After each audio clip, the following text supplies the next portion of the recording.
चकित श्रद्धा आ बैठी, यति मनु को सहलाती। अनुले पंसा मधुर स्पर्शता, व्रता भला क्यों रह जाती।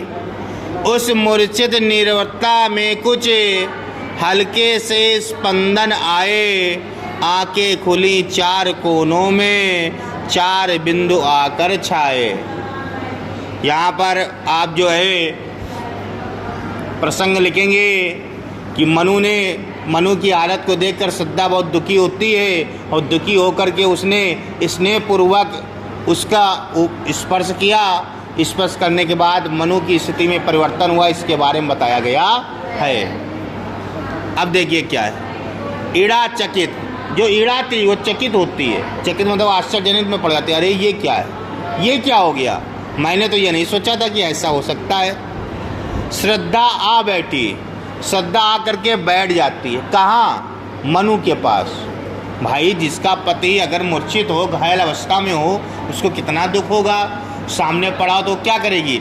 आवश्यक उसके पास आके बैठेगी, सर को उठाएगी, गोदी में रखेगी, अरे ये क्या हो गया, विलाप करेगी, वगैरह वगैरह जो भी करना होता है। वही स्थिति यहाँ पर है। वही यहाँ बताया जा रहा है।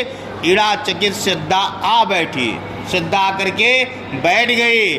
वैती मनु को सहलाती, और बड़े प्रेम से वो क्या उसको सहलाने लगी, हाथ इसके ऊपर स्पर्श करने लगी, है ना। नहीं जैसे सर पे ऐसे बाल के ऊपर हाथ किया जाता है, उस तरीके से वो क्या करने लगी, उसको सहलाने लगी। अनुलेपन सा मधुर स्पर्श था। वो जो स्पर्श था वो अपना था, मधुर था, अपना महसूस करा रहा था वो स्पर्श। अनुलेपन सा मधुर स्पर्श था, और बहुत ही मीठा सा वो स्पर्श था। व्रता भला क्यों रह जाती।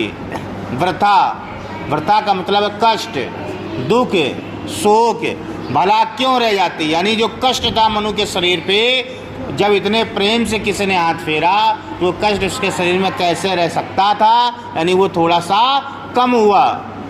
ठीक है। उस मूर्छित निर्वरता में कुछ, जो मनु निर्छित पड़ा हुआ था, बेहोश पड़ा हुआ था, उसे होश नहीं था, उसमें कुछ हल्के से स्पंदन आए, यानी उसका शरीर हल्का सा हिला डुला।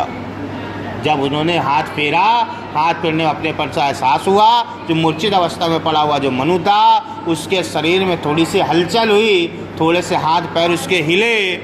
आंखें खुली, मनु की आंखें खुल गईं चार कोनों से। चार कोने मतलब उसने पूरी आंखें खोल ली।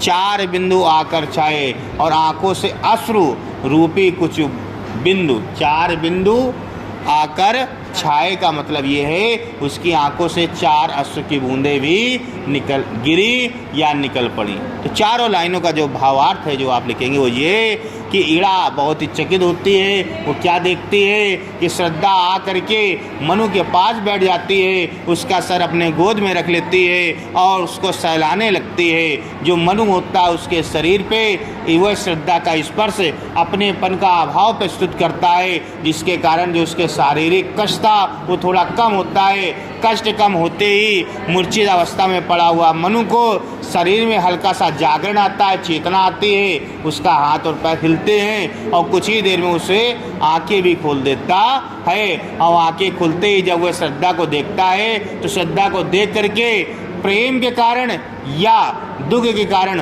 उसके आंखों से चार आंसू निकल पड़ते हैं।